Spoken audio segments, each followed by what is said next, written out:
va? ¿Cómo andan? Otra edición más de este Aciertos y Errores. Un Aciertos y Errores atípico. ¿Saben por qué? Porque mientras usted está viendo, o cuando nos vea salir el programa que hacemos habitualmente, ya habrá jugado la selección argentina, ya habremos pasado de ronda, o en su defecto jugaremos igualmente el fin de semana por un tercer o cuarto puesto. Obviamente la idea es que no es cierto? Un partido emblemático que tiene que ver con Inglaterra, y en un ratito vamos a ahondar no en el fútbol, pero sí en esa disputa que el propio Scaloni dijo que era un partido de fútbol. Creo que no es para todos un partido de fútbol, y por ahí bien vale la pena que esto, que es sí un partido de fútbol, sirva para que muchos jóvenes o gente que desconoce o al menos obvia la historia, sepa un poco de ella.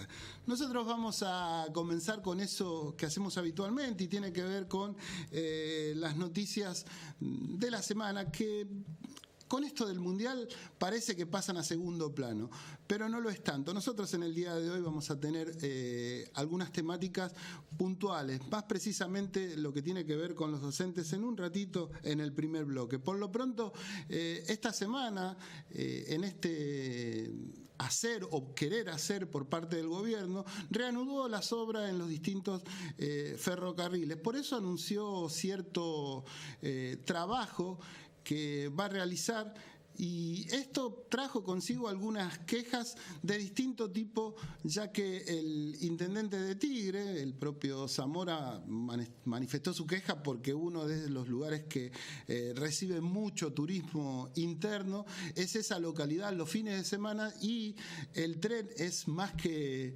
una herramienta de transporte para que esto del turismo sea muy proclive en ese distrito. Otro de los que también se reunió con la vicepresidenta Villarruel es el Pollo Sobrero, en donde le manifestó que no solo tiene que ver con el arreglo de vías, sino con una crisis que está teniendo el transporte, y en particular el ferrocarril. Por otro lado, hubo un aumento del 7% que dio la provincia de Buenos Aires a los docentes. Nosotros hace un par de semanas atrás manifestábamos la situación que era la primera vez que al gobernador de la provincia de Buenos Aires los docentes le hacían un paro, ¿no? Porque todos los paros anteriores habían sido con cierta relación hacia el gobierno nacional. Esto evidentemente no, al menos hizo oídos la gobernación, y manifestó un aumento del 7% a los docentes y un 15% en el SAE, que es el servicio de alimentación para los estudiantes en los distintos establecimientos escolares. Pero de esto en un ratito vamos a charlar más con gente que está involucrada en esa temática. Por lo pronto vamos a escuchar la palabra de Larroque, uno de los ministros de la provincia de Buenos Aires, manifestando esta situación, y vamos a dar comienzo al programa del día de hoy. Escuchamos a Larroque. El 15%. Que lleva la inversión mensual a 70.000 millones de pesos. Esto ya habla de un aumento acumulado en el año de casi el 50%, lo cual también implica un aumento en términos reales. Esto no es una actualización, esto es un aumento por encima de la inflación. Es un esfuerzo inmenso que hacemos, por supuesto, para poner en valor lo que nosotros consideramos es la política troncal en materia alimentaria en la provincia de Buenos Aires, el servicio alimentario escolar, con 2.500.000 destinatarios y destinatarias en nuestra provincia, lo cual, por supuesto, implica un esfuerzo inmenso. El esfuerzo en todo lo que tiene que ver con la infraestructura escolar, 400 comedores nuevos, no o refaccionados o mejorados que se han desarrollado en este tiempo, los 40 están en obra, lo cual implica haber sumado 500.000 chicos y chicas a la posibilidad de almorzar. También a esto sumamos algo que es muy importante, que tiene que ver con la inversión en el equipamiento de los comedores escolares, esto en lo que va...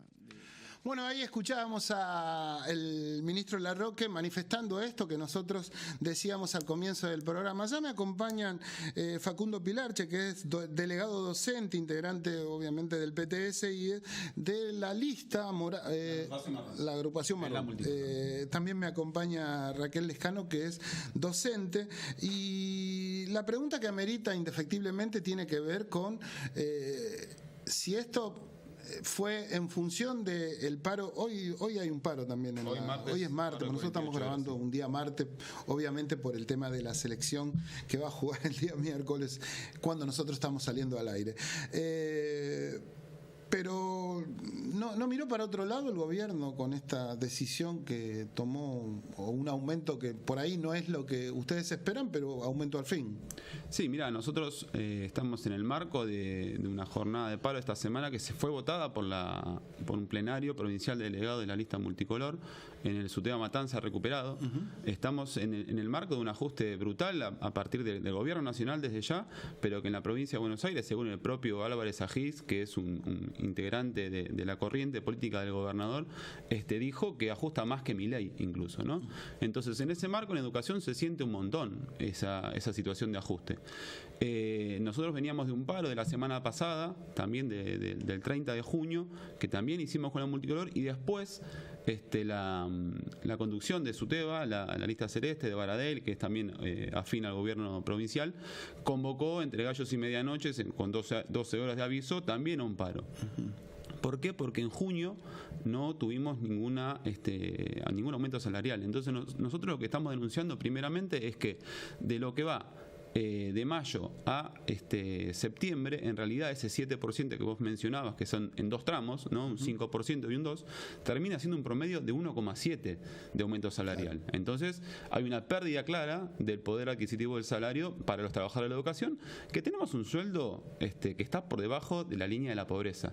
Pero no es solo eso el tema del salario, porque también el gobierno de la provincia de Buenos Aires recortó o suspendió directamente el programa Mesa, que era un programa que era realmente muy magro, en donde daba una caja de alimentos para todo un mes para la familia. Lo suspendió hace un mes y medio, 2 meses. Claro, lo suspendió el mes pasado. Entonces vos decís, bueno, ¿cómo puede ser? ¿Es solo el problema salarial de los docentes? No, es el problema salarial de los docentes, que obviamente si un trabajador de educación cobra poco, tiene que trabajar más, porque si no llega a fin de mes. A ver, Raquel, uno ve desde afuera que hay como una impronta por parte del gobierno provincial de diferenciarse con el gobierno nacional en una especie de gestión en pos de la educación, que en definitiva es una situación crítica a nivel general, digamos. ¿Ustedes ven eso también o crees que en mayor o en menor medida los dos van por el mismo carril, digamos, de dejar a la educación en segundo plano o no tenerla tan en cuenta? Mira, hay una política concentrada en el ataque del gobierno nacional a la educación, a la salud, a la discapacidad, a la vivienda, al trabajo y todo, porque hay un mandato detrás que es el imperialismo o es el FMI, ¿no? En detrimento del conjunto de los trabajadores, de los sectores populares, de las familias y todos, que vamos a la escuela pública, que vamos a la universidad pública. Pero por el otro lado, las provincias, los gobernadores son la correa de transmisión de ese ataque a la educación, porque ajustan ¿en dónde? En salarios, como te dijo Facundo, en lo que tenga que ver con el programa Mesa. Ya de por sí era una caja de alimentos cada vez más terrible, o sea, con 7 alimentos vos no podés vivir, una familia no puede vivir. Entonces nosotros no solamente reclamamos el 1,7% de lo que te decía Facundo en relación a lo que te dio durante este tiempo el gobierno a los docentes, que no alcanza porque hay una inflación mentirosa y vos lo ves todos los días cuando vas al supermercado. No lo vemos nosotros como laburante que trabajamos 15 horas por día. Una maestra, te digo, labura 15 horas por día, porque no trabaja. Lo típico es que nosotros digamos, trabaja un cargo, 2 cargos, 3 cargos. No, pero también tiene que ver con el incremento de la quinta hora, que no se está contabilizando, que está en negro y todo lo demás. Trabajas de 7 a 8, de 12 a 1 y de 5 a 6. O sea, son horas extras que de alguna manera se está naturalizando la precarización laboral en la escuela pública, o como si fuera que tenés que ir a marcar el registro en una fábrica. fábrica. Entonces vos vas naturalizando que cada vez tenés que trabajar más. Y eso también en detrimento de la educación, de calidad, digamos, ¿no? En ese bueno, sentido. la calidad de la educación. Te digo algo más, perdón. Y que el 80% de los que sostenemos la educación pública somos las mujeres. Entonces, por eso la importancia de pelear no solamente por una cuestión salarial, sino también por las condiciones laborales. Esto que manifestás vos hace mella en la mayoría de los docentes, como vos también planteás, en el ámbito femenino, digamos, si se quiere, o hay como... Porque uno ve también como cierta quietud por parte de la sociedad ante este tipo de situaciones que en principio son bastante injustas, por llamarla levemente, ¿no? Mira, hay malestar, hay mucha bronca y se está expresando, como te decía Facu hace un rato, en los diferentes paros que fue impulsado tanto por el Frente Gremial Docente de la provincia de Buenos Aires como a nivel nacional. Hay un paro, pero la responsabilidad de que esos paros sean pasivos es justamente de las conducciones sindicales que no quieren organizar al conjunto de la docencia para frenar. Por ejemplo, si a vos te sacaron, porque si vos sacás la cuenta del FONI, del Fondo de Incentivo Docente, eran negro, ya del gobierno anterior eran negro, no es que vos te vas a jubilar con ese puchito más. No computa ni para con la conectividad jubilación. tampoco, no computa. Entonces vos, para pelear por ese incentivo docente que ya superan los 3 millones según cada docente, la provincia de Buenos Aires, vos tendrías que haber peleado por eso. Y organizar el conjunto de la docencia para pelear. Lo mismo que en la provincia de Buenos Aires. Vos vas a las escuelas y se te caen a cachos. Y no es de ahora, es de hace mucho. O sea, no hablamos de conectividad, de incentivo docente, estamos hablando de condiciones laborales, pero también donde estudian nuestros alumnos. Entonces nosotros tenemos que pelear. Y eso, la responsabilidad son las conducciones sindicales. A ver, en esta mirada uno va viendo, y de hecho en este programa ha habido más de una presencia de laburantes de todo el ámbito del Estado con esta situación de crisis que están pasando, varios de ellos, ¿no? ¿Cómo ustedes creen que esta situación, porque por un lado yo lo que estoy viendo, más allá, insisto, de las miradas personales, que hay como una diferencia entre el gobierno nacional y provincial, pero que en definitiva tampoco alcanza esto, ¿no? No, porque hay intereses de por medio, digamos, porque si vos realmente querés mejorar la educación pública, ¿qué vas a hacer? No vas a atacar a los sectores que garantizamos la educación pública, somos la mayoría mujeres. Bueno, pero si tampoco el gobierno de la provincia tiene dinero para darles, ¿cómo hay hace? Dinero. Hay dinero. A ver, ¿de qué hay manera? Dinero. Tenés los sectores agrarios, tenés los sectores terratenientes. Tranquilamente podrías haber puesto a funcionar, por ejemplo, la fábrica que hoy está en conflicto, que es la de FATE. Tranquilamente, o sea, la pueden producir, tienen los trabajadores adentro y a su vez también pero eso no le corresponde, esto es un ente privado, no le corresponde al Estado. La provincia. Bueno, está bien, pero no, digo, son entidades privadas eso. Yo estoy hablando de lo que tiene que ver, qué sé yo. Son privadas hasta cierto punto. Yo creo que hay una situación que hay una bajada, un discurso de que no hay plata, ¿no? En general, digo, lo planteó el gobierno nacional. Y en eso recortó lo que decía Raquel hace un rato a todo el ámbito del sector público, diciendo que había un montón, o sea, con la excusa de que había un montón de gente que no trabajaba, lo cual es un verso espectacular, porque si hay algo que sí se hace en los sectores públicos en el Estado es trabajar, lo que pasa que no está registrado en todo, desde los municipios, en la provincia y en todos los estratos del ámbito público nacional. Son trabajos precarios, ¿no? Digo, y eso se traslada obviamente a la provincia de Buenos Aires, pero nosotros, o sea, lo que decimos es que no puede ser que los trabajadores siempre seamos los que tengamos que pagar el ajuste. O sea, ¿por qué? Está bien en un sentido, ¿no? Se baja esa línea de discurso desde los gobiernos. Está bien ajustar a los trabajadores o darle poco aumento salarial o recortar el presupuesto educativo, etcétera, y no está bien afectar a los grandes ricos de este país. Digo, un ejemplo ultra concreto, en la provincia de Buenos Aires, Mercado Libre de Carlos Galperín, que es el tipo más rico del país, tiene 8.500 millones de dólares de ganancia. O sea, el dinero es estrafalario. ¿Por qué no se puede afectar esas ganancias? ¿No? Tocarle.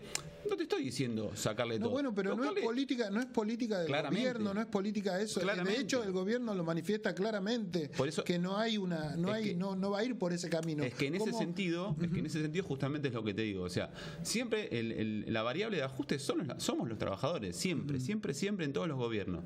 Uno puede tener un discurso más más conciliador y otros no, pero en última instancia lo que está regulando, digamos, el plan económico del gobierno Y por eso lo que contaba Raquel antes de las conducciones sindicales, que no están haciendo mucho. Yo creo que, más bien, la pregunta que hacías vos, sobre si había pasividad o no, yo creo que hay mucha bronca y mucho descontento, y los trabajadores estamos tratando de organizarnos, por lo menos nosotros nos organizamos, por ejemplo, ahora el miércoles vamos a convocar a una reunión abierta en la zona donde estamos nosotros, que es 3 de febrero, pero eso se va a hacer en toda la provincia de Buenos Aires, convocada por la Multicolor, porque los compañeros están cansados, pero también quieren buscar una salida, una alternativa. Porque no es simplemente hacemos un paro y chau. Porque evidentemente el plan profundo de ataque es continuar con Milei o sin Milei. No, tal cual. A ver, pero lo que uno ve en esta dinámica de enfrentamientos, quizás, o sea, y quizás hasta con razón que tienen los sectores populares, los sectores más de izquierda, como es en el caso de ustedes, es como que hay una confrontación permanente y el ciudadano común es, más allá de que ya viene perjudicado por los magros salarios, ve como que no hay una alternativa. Ahí es donde, o sea, como ¿cuál sería el camino? Porque uno escucha al gobierno provincial diferenciarse del gobierno nacional en principio, pero eso a sectores, qué sé yo, en el caso de los docentes, obviamente no les alcanza, no. ¿Cómo se llega a uno? Los docentes, claro. Es el conjunto de la sociedad. Lo que decía Raquel de la fábrica FATE, digo, es un ejemplo concreto. O sea, vos podés o bien buscar una alternativa para decirle a los trabajadores, estamos hablando de la familia Roca, que no es gente que tiene poco dinero. Pero podemos coincidir, en 3 de febrero, como vos decías, tenés un problema con Estelanti también, bastante grave, digamos, y en donde yo recibo permanentemente mensajes de los laburantes en donde el sindicato no está a la altura de la situación, y los arreglos que hacen no son tampoco convenientes, digamos. Las fábricas que cierran, ¿por qué no se pueden declarar, por ejemplo, de utilidad pública? Es decir, si vos no estás produciendo, suponiendo que, por ejemplo, no tiene dónde vender los neumáticos, ¿por qué el Estado provincial no puede decir, mire, perfecto, vamos a agarrar, declaramos de utilidad pública esta fábrica y toda la producción financia y después se vende? Porque en este país, si hay algo que hay, son camiones, ambulancias, colectivos. Estamos de acuerdo. Ya para ir cerrando te iba a decir una cosita nada más en relación a lo que vos decías de la pasividad en los sectores. Nosotros hace mucho tiempo que nos venimos organizando muy desde abajo, porque en realidad nosotros queremos transformar esos sindicatos para ponerlo al servicio de la comunidad. No es que es un grupito, no, somos una extensión a nivel nacional. De hecho, participamos en las elecciones, porque el caso más emblemático de lo que ocurrió es Cristian Pereira, es la precarización, es perder la vida arriba de un Uber. Porque un docente de la Matanza. Pero aparte también tenés problemas de salud de los compañeros. Al vos tener una cantidad de horas por día trabajando, podés vivir comiendo en el trayecto del colectivo y perdiendo tiempo de calidad con tu familia también. Y eso también. Entonces, eso influye. Entonces, si queremos mejor calidad educativa, vos tenés que garantizarle a los trabajadores mejor pago. Esta paparruchada que hicieron el Frente Gremial Docente en el mismo día del Mundial Antipopular Total, llamar a convocar una asamblea para aprobar una paritaria del 1,7%, porque no es nada, son 36.000 pesos, no alcanza para nada ni una bolsa de supermercado. Vos vas al supermercado, nosotros vamos al supermercado, sabemos bien con 36.000 pesos, de acá a agosto, a septiembre, 50.000, 70, septiembre. O sea, estamos hablando de una inflación mentirosa del gobierno nacional. No, estamos de acuerdo, de hecho también. Yo lo que te quería agregar a esto, porque preguntabas, ¿qué hacemos? Nosotros partimos también de una realidad que creemos que es muy importante, que Miriam Bregman, nuestra compañera, que nosotros militamos con el partido de Miriam, es la segunda política con mejor referencia del país, ¿no? A nivel nacional. Entonces, en ese sentido, nosotros lo que estamos planteando es, la salida es organizarnos los laburantes, y por eso convocamos a este miércoles va a ser la reunión abierta, como te planteaba anteriormente, en toda la provincia de Buenos Aires, de docentes, que queremos que vengan todos aquellos que quieran defender la educación pública. La salida, nosotros vemos, es que tenemos que tomar la determinación y la decisión y la organización en nuestras propias manos. Y hay que poner también no podemos confiar en otros. Nosotros creemos que los laburantes tenemos la fuerza y la capacidad de organizarnos, y en ese sentido ver cómo enfrentamos esta situación que es grave y que no es solo a los docentes, no es solo educación, es al conjunto de la población. La precarización laboral. No, lo que pasa que hablando, la idea era también un poco hablar de la educación, pero a eso voy, que en esta dinámica de discusión se pierde el objetivo de discutir sobre lo fundamental, que en definitiva es la precariedad educacional que tenemos por estos días. La precarización educativa, nosotros creemos que tiene que ser una alternativa de construirla, una salida por los trabajadores mismos junto con la comunidad. No hay posibilidad de delegar esa tarea que tiene que ser de los propios laburantes, que somos los que conocemos cómo está la situación. Chicos, perdón, ¿no? Cortito, porque lo más importante es que las familias están siendo perjudicadas en la educación, pero no por los paros, sino porque están atacando su fuente laboral. El programa Mesa es un ejemplo. Chicos, les agradezco mucho su presencia acá en Aciertos Errores. Gracias. Bueno, nosotros vamos a una pausa y vamos a continuar en un ratito con otro invitado. También vamos a hablar de otras cuestiones, calculo que con otra mirada. Vamos a la pausa. Si querés abrir un comercio, una empresa o pyme en 3 de febrero, no te cobramos por habilitar y te decimos gracias, porque menos impuestos es más trabajo. Municipalidad de 3 de febrero.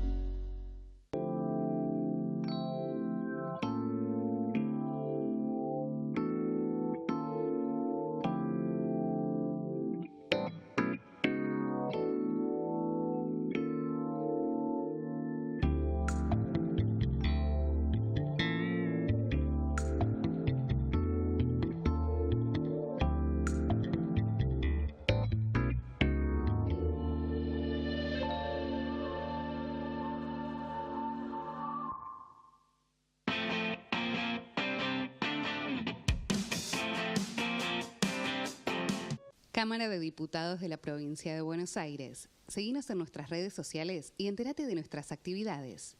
Encontranos en X como @HCDiputados, en Instagram, Facebook, YouTube y TikTok como Diputados BA. También podés visitar nuestra página web y suscribirte a nuestros canales de difusión en WhatsApp y Telegram.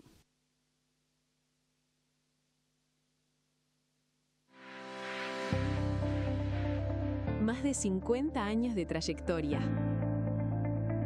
acompañando a las familias en cada paso, para hacer realidad el sueño de la casa propia.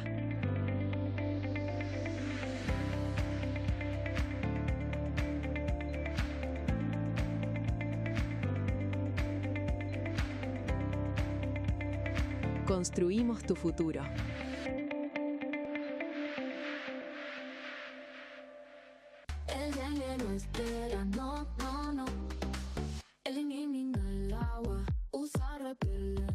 No dejes baldes ni cosas de más.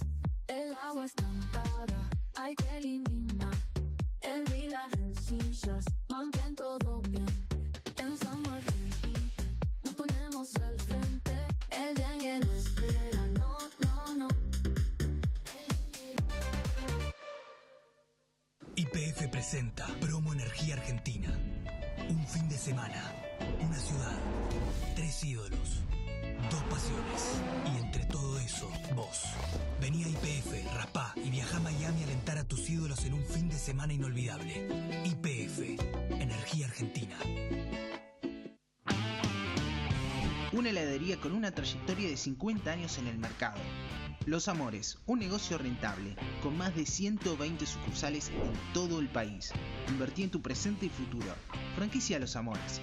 Súmate a Los Amores. Todos los días un quilombo esto, y ahora encima acampan acá. Durante años las calles fueron un caos, pero eso ahora cambió. El desorden no va más. Ahora la ley se cumple y el orden se respeta. Buenos Aires Ciudad. Segundo bloque de Aciertos y Errores. Si usted en el día de hoy, porque es atípico, insisto, ya a esta hora usted ya sabe cómo salió la selección, estará triste o estará de festejos gran parte de nuestra ciudad. Ojalá así sea. Pero en el día de hoy, gracias al director Franco, nosotros estamos saliendo, gracias a Juancito nos está escuchando y gracias a Pablo y a Maxi, usted nos ve tan bellos y relucientes como siempre. Son somos nuestros asistentes. Me acompaña en este bloque Marcelo Bello, un hombre de 3 de febrero, subsecretario de Atención al Vecino de ese municipio, pero por sobre todas las cosas un hombre que proviene del radicalismo, un radicalismo que hoy está en una situación, si se quiere, no sé si compleja, pero en una disyuntiva, ¿no? Hay algunos que manifiestan cierta cercanía al gobierno nacional, inclusive cierta también rivalidad con el gobierno, pero bueno, la idea es hablar un poco más de lo que tiene que ver con este radicalismo, no solo de 3 de febrero, sino de la provincia de Buenos Aires. Antes que nada, Marcelo, ¿cómo andás? Bien, ¿qué tal? ¿Cómo te va, Quique? Contame un poco, ¿cómo ves la situación de tu partido, o al menos el partido que te dio origen, o al menos actividad dentro de la política? Mirá, la situación es despareja de provincia a provincia. Gobernamos 5 provincias, 500 y pico de municipios, o sea que el radicalismo está muy vivo, muy activo como partido político. Está uniéndose a nivel nacional, logrando por lo menos cierto compromiso de funcionar mejor a como fue en el pasado, que estaba muy disgregado en cada provincia, en cada localidad. De hecho, la última elección en la provincia de Buenos Aires fue un desastre el hecho de que hayamos sido divididos en 3-4 listas. Creo que esto no va a volver a pasar, que el partido está organizado, está funcionando, bueno, y nosotros en 3 de febrero también hicimos una lista de unidad donde están todos los sectores adentro, donde estamos trabajando muy bien, muy activos. Bueno, nosotros lo que decimos que estamos haciendo radicalismo. O sea, queremos que la gente se acerque al partido, discutir propuestas y prepararnos para la próxima elección, pero no poniendo el carro delante del caballo, sino que, bueno, trabajando en las propuestas, en estar cerca de la gente, y bueno, cuando llegue el momento de la elección, ahí veremos. El radicalismo, al menos en lo que tiene que ver con 3 de febrero, tuvo una participación y apoyo muy particular a la gestión de Diego Valenzuela, ¿no? Sí. Y hoy de Rodrigo Aybar, ¿no? Sí. En el 2015 tuvimos un acuerdo que fue, bueno, cambiemos, y eso en 3 de febrero se fue transformando en que fuimos parte del equipo de Valenzuela hasta el día de hoy, que seguimos siendo, acompañando el proyecto. Bueno, y ahora cuando se generó el cambio con Rodrigo Aybar, exactamente igual, seguimos trabajando y acompañando la propuesta de Rodrigo hoy. Yo decía que hay como una especie de disyuntiva precisamente porque se está discutiendo el tema de las PASO, ¿no? En un punto, y también el de la reelección de los intendentes en el ámbito de la provincia de Buenos Aires, sencillamente porque gran parte de los intendentes de la provincia de Buenos Aires son de origen radical, ¿no? Y ven peligrar su próximo mandato precisamente porque no hay reelección. ¿Qué mirada tenés acerca de esto? Mirá, la mirada uno cuando va en cada pueblo es distinto. Hay partes que uno piensa que es bueno que no haya reelecciones indefinidas porque a veces eso genera cierto abuso de poder. No tenemos una postura dogmática con respecto a las no reelecciones. Sí, creo yo, el tema de las PASO, que es un proceso importante de participación ciudadana que nos obliga a todos los que hacemos política a ponernos de cara a la sociedad para que ellos de alguna manera nos elijan o no. También entendemos que es un gasto, un esfuerzo económico, y a veces eso en determinados momentos se hace más dificultoso. Pero vamos a tratar de acompañar lo que se dé, porque es un proceso de negociación que lamentablemente hoy en la provincia de Buenos Aires está dentro del PJ. O sea, ellos están tan divididos, tan peleados, que no se ponen de acuerdo en cómo funcionan. Es un milagro que la provincia de Buenos Aires esté funcionando con una agrupación política que teóricamente la debe conducir, y entre ellos se están matando claramente por intereses económicos, ¿no? Bueno, un gobierno nacional también funciona con distintas disyuntivas, digamos. Siempre hay disyuntivas, pero no al nivel de lo que está pasando en la provincia de Buenos Aires. ¿Cuál es la Convengamos diferencia, que digamos? Las diferencias son tan irreparables que no pueden ni sesionar. O sea, les cuesta reunir al Senado o reunir en la Cámara de Diputados. Entonces, esto hace que una provincia provincia como la de Buenos Aires, que es obviamente la más importante del país, que tiene infinidad de necesidades, que la gente tiene dificultades en el día a día. La verdad que la provincia, en vez de acompañar a los ciudadanos, está mirándose el ombligo. Creo que el PJ en la provincia de Buenos Aires no hace otra cosa que mirarse el ombligo. Bueno, sin embargo, el PJ en la provincia de Buenos Aires es donde tuvo su mejor performance, digamos, en las últimas elecciones, ¿no? Sí, los milagros existen y también la sociedad creo que en un proceso muy extraño, porque termina votando con los fierros de los intendentes que jugaron muy fuerte en cada localidad, le permitieron a Kicillof ganar la provincia, pero está claro que cuando tuvieron que los bonaerenses acompañar una propuesta nacional, bueno, ahí perdieron por mucho. Más allá de las críticas a la provincia de Buenos Aires, ¿cuál es tu candidato en la provincia para la próxima elección, digamos? No, nosotros por eso todavía estamos en la discusión. Creemos que es importante la de propuestas, la de ideas, la de trabajar, la de reactivar el radicalismo. No estamos pensando para nada en... Está sonando el teléfono, estas cosas nosotros las prevemos acá antes de que le decimos a los invitados que nos apaguen el teléfono, pero bueno, a veces se olvidan. Planteábamos, ¿el radicalismo se siente más cómodo acompañando gobiernos que llevando... Para nada, el radicalismo cree que es necesario las alianzas, creo que en democracia es conveniente las alianzas de distintos partidos para poder gobernar y nos sentimos muy cómodos siendo parte de una alianza. Obviamente que pretendemos liderar esa alianza y para eso hay algunos errores políticos que se cometieron que no los vamos a volver a cometer y vamos a trabajar para liderar. ¿Qué tipo de errores? Por ejemplo, cuando fue el acuerdo con Macri, que Sanz salga a jugarle una interna a Macri, fue una inmensa payasada.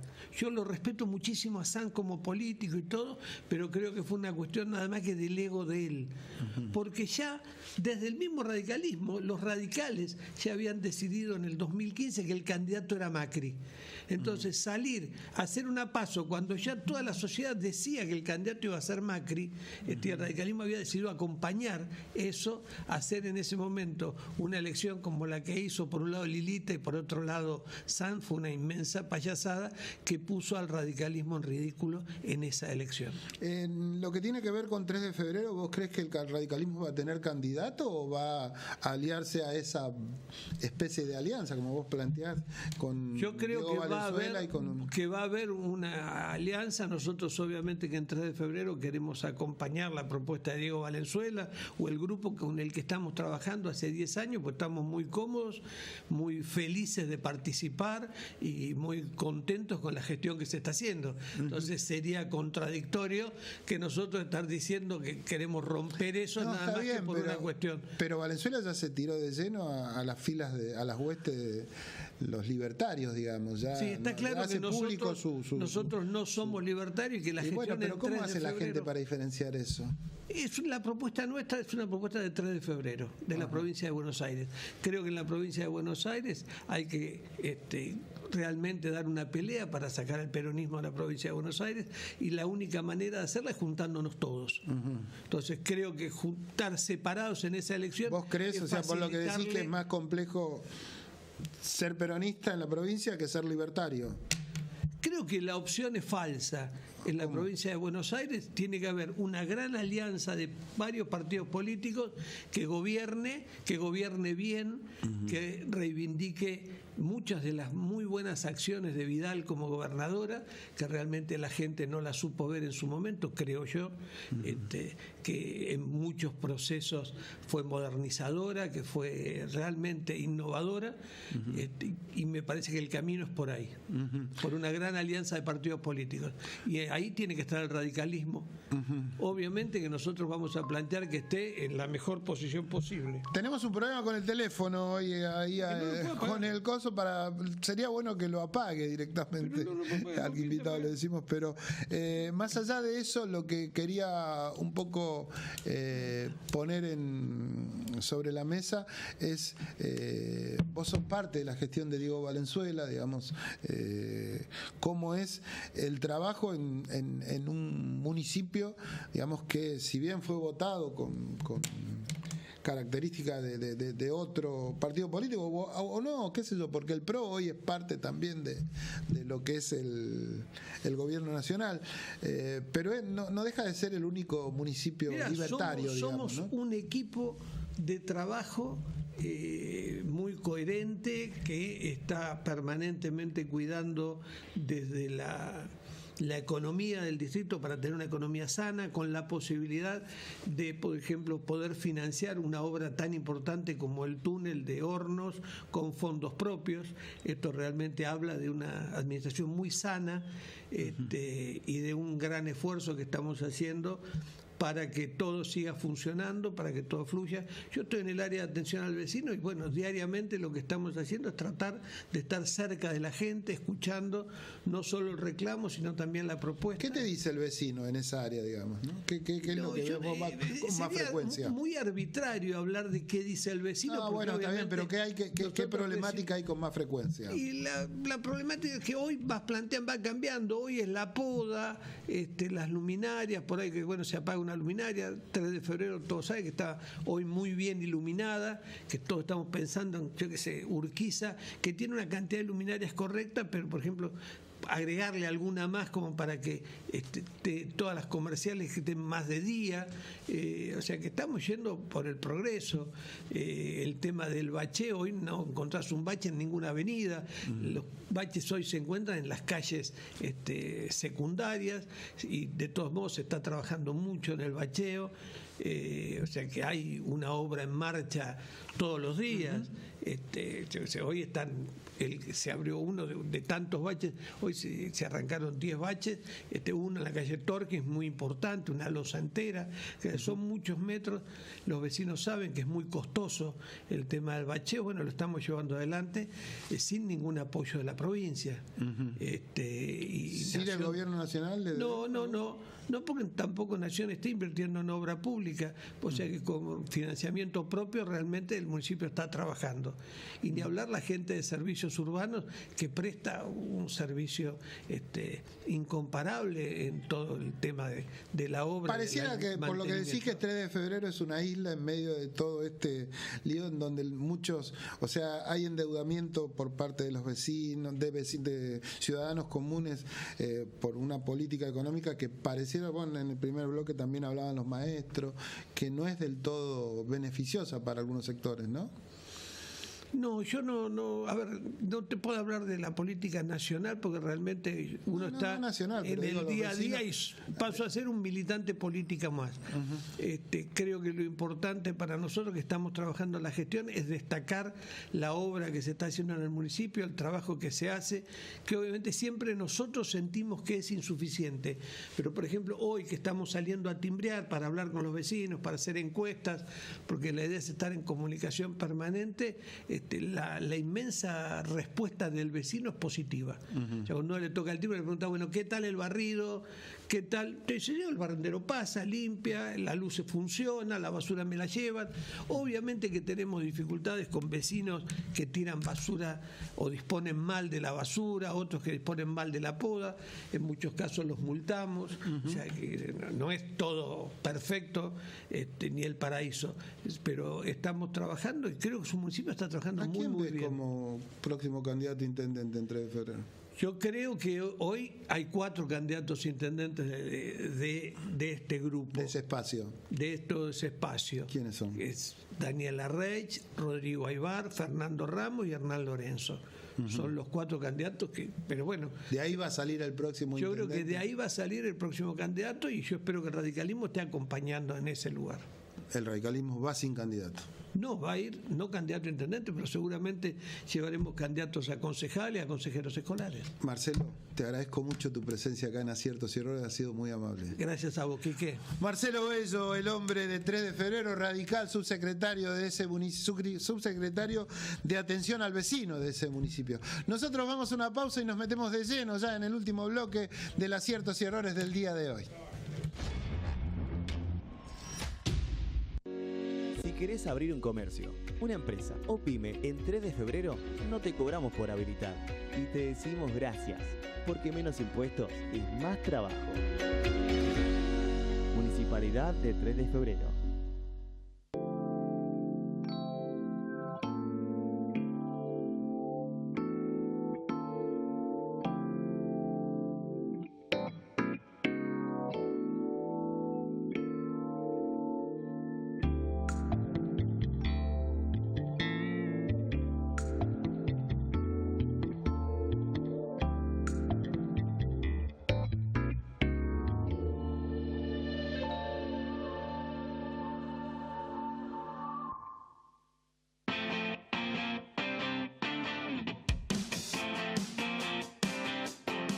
Cámara de Diputados de la Provincia de Buenos Aires. Seguinos en nuestras redes sociales y entérate de nuestras actividades.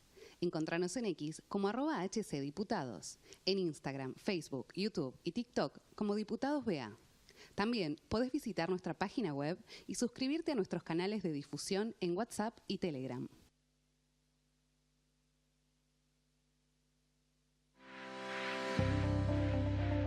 Más de 50 años de trayectoria, acompañando a las familias en cada paso, para hacer realidad el sueño de la casa propia.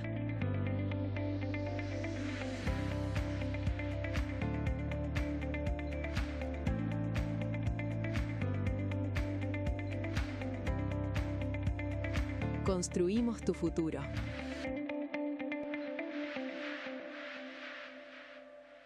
El dengue no espera, no, no, no. Elimina el agua, usa repelente. No dejes baldes ni cosas de más. El agua estancada, hay que eliminar. Hervir las sillas, mantén todo bien. En San Martín nos ponemos al frente. El dengue no espera, no, no, no. YPF presenta Promo Energía Argentina. Un fin de semana, una ciudad, 3 ídolos, 2 pasiones y entre todo eso, vos. Vení a YPF, raspá y viajá a Miami a alentar a tus ídolos en un fin de semana inolvidable. YPF, Energía Argentina. Una heladería con una trayectoria de 50 años en el mercado. Los Amores, un negocio rentable, con más de 120 sucursales en todo el país. Invertí en tu presente y futuro. Franquicia Los Amores. Súmate a Los Amores. Todos los días un quilombo esto, y ahora encima acampan acá. Durante años las calles fueron un caos, pero eso ahora cambió. El desorden no va más. Ahora la ley se cumple y el orden se respeta. Buenos Aires Ciudad. Último bloque de Aciertos y Errores, y manifestábamos que era bastante complejo esto de salir o grabar un día antes a una competencia o a un partido tan especial como tiene que ver con el de Argentina e Inglaterra, y quizás contrariando un poco las palabras del propio Scaloni, en donde manifestaba que era un simple partido. Nosotros nos tomamos el atrevimiento de hacer un poco de historia aprovechando esta situación, debido a que hay muchos jóvenes que, si bien están muy efusivos o contentos por el Mundial de Fútbol, muchos desconocen todo lo que tiene que ver con lo que sucedió en un tiempo cercano acá en la República Argentina. Antes que nada quería agradecer la presencia de Alejandro Lambiase y Claudio Gómez, que son veteranos de Malvinas los dos, y antes que nada también preguntarles a ustedes, ¿es un partido más de fútbol el de Argentina con Inglaterra? ¿Es algo que pasa desapercibido para ustedes? No, desapercibido no, es un partido especial, pero no deja de ser un acto deportivo. O sea, no, a nosotros no nos marca la diferencia. Qué sé yo, no sé. Nosotros somos de la idea de pensar de que es un partido más, es un partido importante como todos los que hemos pasado, tal vez un poco más porque hay un poco más de sentimiento, pero la realidad es que es una gesta deportiva. Los jugadores no vienen ni armados, no hundieron el Belgrano. Bueno, quizás eso es lo que a mí me interesa un poco, aprovechar esta situación para enmarcar lo que ustedes vivieron en su momento, aprovechar, digamos, lo que sí es cierto, esto de un sencillo partido de fútbol, ¿no? Sí. Pero yo creo que hay gran parte de la sociedad que desconoce la historia, ¿no? Es un fútbol más, digamos, pero tiene una cierta carga emotiva. Tal cual. Por la historia. Pero es como dice mi compañero, ellos no bombardearon al Belgrano, ellos no portaron un fusil. Es más, creo que no son ni siquiera contemporáneos a la Tal cual, la mayoría, nada de eso. Entonces, si bien tiene una carga emotiva importante, no deja de ser un partido de fútbol. ¿Qué creen ustedes de la sociedad cuando hablamos de las Malvinas? ¿Cree que, o de la gesta de Malvinas, cree que la sociedad está, no sé si involucrada? Yo noto que a medida que fue pasando el tiempo, la gente fue tomando más conciencia, digamos, muy cercano a la recuperación de Malvinas tan polémica que llevó adelante el gobierno de Galtieri. Quizás había como un desentendimiento, pero a medida que va pasando el tiempo creo como que la gente está más involucrada, no sé si las generaciones más nuevas, pero sí gran parte de generaciones, no sé, de los 80, de los 90, no sé qué. Yo creo que la sociedad en sí está interesada, ha aprendido mucho, porque nosotros cuando volvimos de Malvinas hubo una desmalvinización de parte del gobierno que estaba en ese momento y de los políticos de turno. O sea, a nadie le convenía. O sea, cuando nosotros volvimos de Malvinas, el ejército nos dio los documentos, nos dijo, chicos, pertenecen a la sociedad. Y cuando llegamos a la sociedad nos dijo, estos locos no son míos. Y nos costó mucho entrar a la sociedad, muchísimas marchas, muchísimos reclamos. Nosotros tenemos más de la cantidad de muertos en Malvinas, tenemos 900 y pico de suicidios después de la gesta de Malvinas. Claro. O sea, vinimos mal nosotros a partir, y esto no hablo de política, los veteranos hablamos de política, pero no política partidaria. Pero después del año 2000 es cuando empezamos a entrar pero muchos de mis compañeros empezaron a entrar de portero, que fue algo muy resistido, porque decían, ¿qué hacemos? ¿Le vamos a dar a los pibes, a estos locos, a los pibes? Y después se dieron cuenta al tiempo que nosotros entramos en los colegios y arreglábamos escuelas, pintábamos, enseñábamos a cantar a los chicos el himno y empezamos a contarles verdadera historia, porque hay gente que no sabe lo que fue Malvinas. Por ejemplo, yo cuando digo fuimos 7.200 soldados, 1.000 y pico, 900 oficiales, 2.000 suboficiales, y entre Marina y Aeronáutica éramos 14.000, contando el Belgrano y contando los marinos que estaban en los barcos que no estaban. Y vos decís, ¿cuánto eran? Y no sé, en la isla deberíamos ser 11.000, 12.000, contra 111 barcos que vinieron. O sea, si es el luz que tuvieron que traer todo eso para hacernos frente. A ver, ustedes peinan cana, y efectivamente lo vemos, o sea, pero ustedes ¿cuántos años tenían cuando...? Y yo particular cumplí los 20 años en Malvinas. Fui con 19. ¿Cómo fue? ¿Cómo fue que te convocaron, digamos? ¿Cómo llegaste? O sea, ¿qué es lo que pasó? Yo te voy a hablar de mi caso particular. Sí, del caso tuyo. Yo había ya cumplido mi servicio militar, estaba de baja, hacía un mes que estaba de baja, y bueno, se produjo la toma de Malvinas, y en particular yo no recibí nunca, pero empezaron a convocar por carta para que nos presentáramos a la nueva incorporación. Yo me presenté voluntariamente. Y me presenté voluntariamente porque a mí no me llegó nunca esa carta. Y bueno, estuvimos incorporados unos días en el cuartel y de ahí ya viajamos a Malvinas. ¿Por qué te presentaste voluntariamente? Y bueno, porque sentí que la gente que estuvo haciendo el servicio militar conmigo estaba siendo convocada, así que obviamente si a mí no me convocaron era porque no había llegado todavía ese momento o por algún error, pero yo formaba parte de esa gente, digamos, era de ese grupo. ¿Vos también te presentaste voluntariamente? La compañía nuestra tuvo un 60% más o menos de autoconvocados. Somos de la misma compañía, a mí tampoco. Y nos comunicábamos por teléfono porque en ese momento no había celulares y nos enteramos que a fulano ya y había pocos teléfonos también. Había pocos teléfonos y que ya a fulano lo habían llamado allá y nada, estaba mi tío que era de Mercedes en ese momento, abracé a mi vieja y me llevó hasta el cuartel. Y ahí nos presentamos la mayoría, pero porque sentimos el deber, más que nada el deber entre compañeros, el deber que necesitábamos saber. Recuerda que cuando nosotros nos enteramos el 2 de abril nos pegó un bajón porque más de uno dijimos vamos a tener que ir. Se nos ocurrió todo, porque pegamos él de Ciudadela, yo de Ciudadela. ¿Y dónde fueron? ¿A dónde fueron? La compañía nuestra, como era compañía de zapadora, de ingenieros, son los que ponemos mina, puente, hacemos servicios, nos desplazaron a lo largo de la isla. Por ejemplo, la cuarta sección estaba cerca del aeropuerto, una estaba en la entrada del puerto, servicio que manejaba ahí el puerto, y después estaba parramado. ¿En Malvinas? En Malvinas, el que estaba en la planta potabilizadora de agua. Sí, la bajada de Monte London y las dos hermanas, había una planta potabilizadora de agua.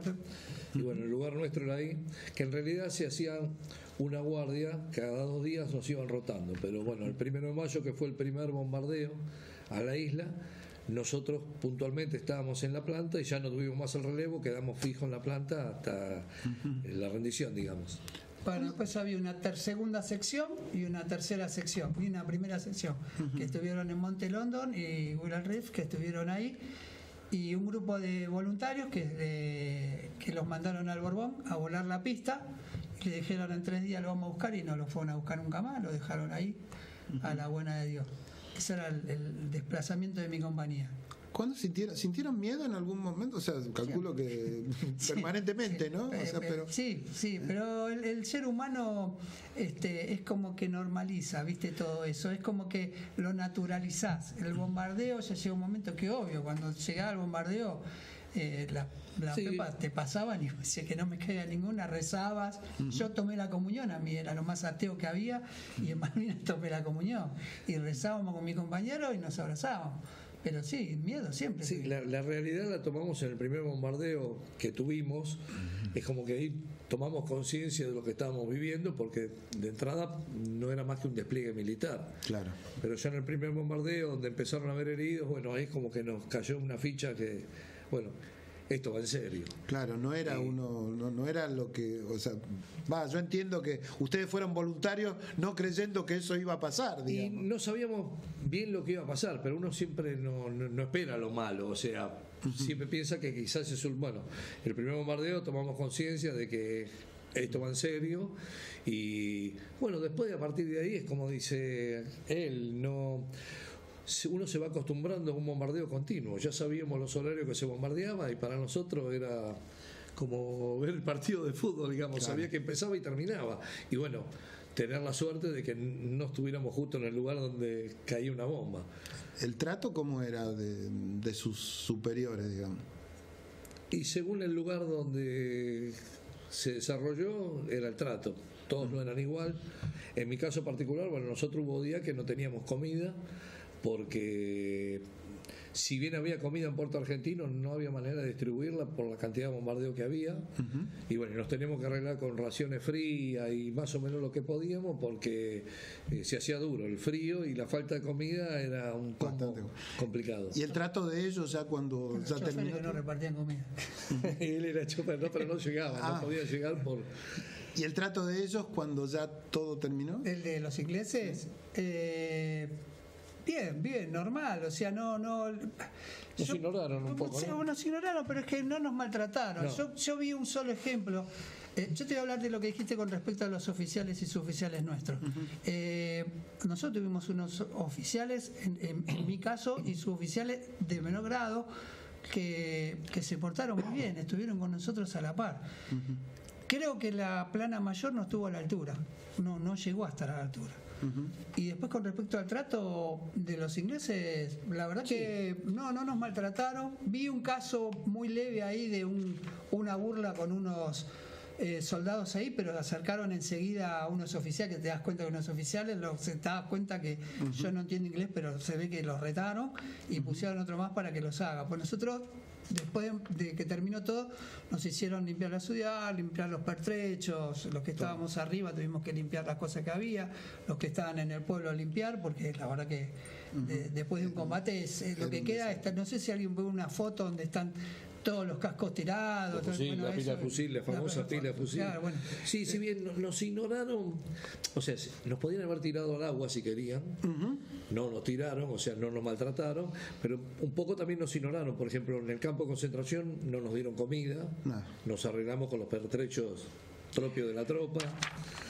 Yo la verdad que les agradezco mucho, acá ya me están echando, digamos, por el tiempo, pero era un poco esto, que ustedes cuenten aprovechando esta situación de un partido de fútbol para que gran parte de la gente conozca lo que significó la gesta de Malvinas. Les agradezco mucho. No, está bien, pero esto que no llegue a ser un partido de odio, de revancha, porque no tiene sentido. No es la idea, o sea, pero que lo que queremos, y ojalá, nosotros hicimos un pedido hace mucho tiempo que no se sirven los himnos, porque el silbar los himnos no le devuelve los muertos a nadie. La verdad que y es una falta de respeto. Yo no quisiera que la gente que está allá en Estados Unidos se comporte mal, que tengan compostura y que le demostremos a la sociedad, más hoy en día que hace un tiempo la ONU nos está apoyando en el reclamo de Malvinas, de no perder esas cosas. Les agradezco mucho porque nos tenemos que ir, y no sin antes decirle que la Cámara de Diputados de la provincia de Buenos Aires aprobó el régimen de previsión social especial para oficiales y suboficiales excombatientes de Malvinas. Esto fue en el día de ayer. Gracias. Gracias. Alejandro Lambiase y Claudio Gómez, veteranos de Malvinas, estuvieron acá con nosotros. Nos vemos la semana que viene y ojalá que, si no sea con festejo, con algo bueno. Han sido muy amables por estar del otro lado.